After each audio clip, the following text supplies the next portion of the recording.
ఎటువంటి అర్హతలు అనుభవం లేకుండా మీ ఖాళీ టైంలో ఇంటి నుండి ఆదాయం సంపాదించే సువర్ణావకాశం. కాంటాక్ట్ 9293604899. తెలంగాణలో కాంగ్రెస్ ప్రభుత్వ ప్రధాన హామీలలో 2 లక్షల రైతు రుణమాఫీ ఒకటి.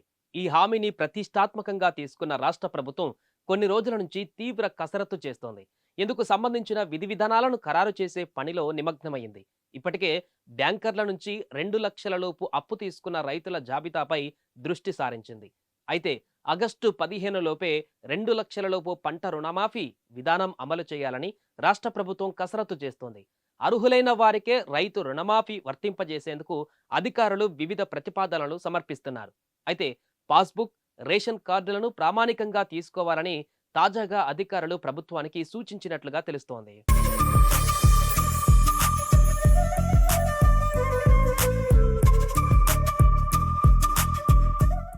ఎంపీలు, ఎమ్మెల్యేలు, ఎమ్మెల్సీలు, ఆదాయ పన్ను చెల్లించేవారు, ఉద్యోగులను దీని నుంచి మినహాయించాలని మంత్రిమండలి సమావేశ ఎజెండాలో ప్రతిపాదించినట్లుగా సమాచారం. పంట రుణమాఫీ పైన ఈ వారంలో సమావేశం నిర్వహించాలని ప్రభుత్వం భావిస్తోంది. దీనికి సంబంధించి పూర్తి సమాచారం ఇవ్వాలని ఆదేశించడంతో వ్యవసాయ అధికారులు 2 లక్షల వరకు రుణాలు తీసుకున్న వారి జాబితాను బ్యాంకుల నుంచి తెప్పిస్తున్నారు. మరో 2-3 రోజులలో ఈ జాబితా అధికారులకు చేరనుంది. ఈలోపే రుణమాఫీ ఎవరెవరికి అమలు చేయాలనే దానిపైన వ్యవసాయ శాఖ వివిధ ప్రామాణికాల ప్రతిపాదికన విస్తృత స్థాయిలో అధ్యయనం చేస్తుందని ప్రభుత్వ వర్గాలు తెలిపాయి.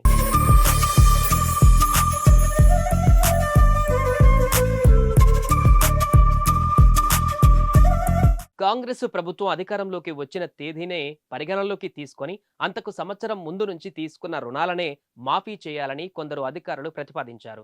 దీనికి ప్రభుత్వం విముఖత చూపించింది. 2018 డిసెంబర్ 12 నుంచి తీసుకున్న పంట రుణాలు రెన్యువల్ అయిన వాటికి మాఫీ అమలు చేయాలని యోచిస్తోంది. దీనికి అనుగుణంగా రుణగ్రహీతల వివరాలను సేకరించాలని సూచిస్తోంది. ఇదిలా ఉంటే రుణమాఫీకి సంబంధించిన పలు ప్రతిపాదనలు రాగా దీనిపై మంత్రి మండలిలో సమగ్రంగా చర్చించాకే తుది నిర్ణయం తీసుకోవాలని ప్రభుత్వం భావిస్తోంది. అర్హులకు వర్తింపజేయాలని యోచిస్తోంది.